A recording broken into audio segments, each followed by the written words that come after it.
If you go into the store or even a convenience store, you will see pH water. Now, every water has a pH, right? Lower numbers mean more acidic, higher numbers mean more alkaline or more basic. You'll see pH water that is 7.4. You'll see 7.8. You'll see 9.8. You'll see a huge range of these things. And there are many, many different claims about how the pH of water is important for regulating the pH of the body. Here's the real story.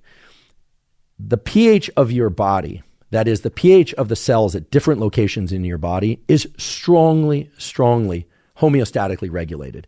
What do I mean by that? It means it doesn't change that much, which means that you have very specific biological mechanisms that ensure the pH is maintained, for instance, in the skin cells of your skin, in the retinal cells of your eye, in your brain cells.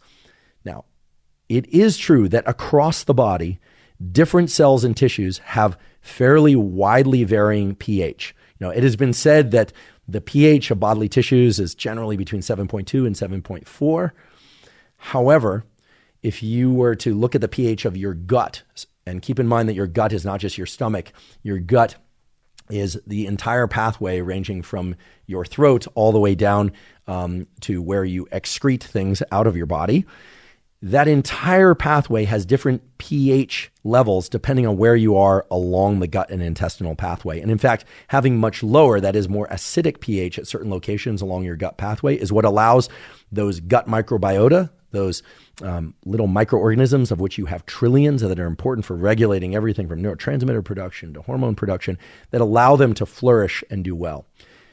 That said, except under conditions of hemorrhage or changes in blood volume that are of a dangerous level that can lead to seizure or even death, the pH of the rest of the cells of your body and also those gut cells doesn't change that much on a moment-to-moment basis.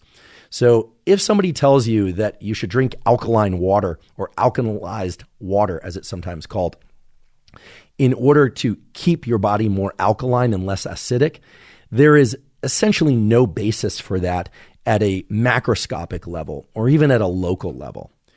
Now, what that does not mean is that the pH of the water that you drink is not important. In fact, if the pH of the water that you drink is too low, that is, if the water that you consume is too acidic, it will not move as quickly from your gut into the other regions of your body, and therefore the other cells of your body that require that water will not be able to access it as readily.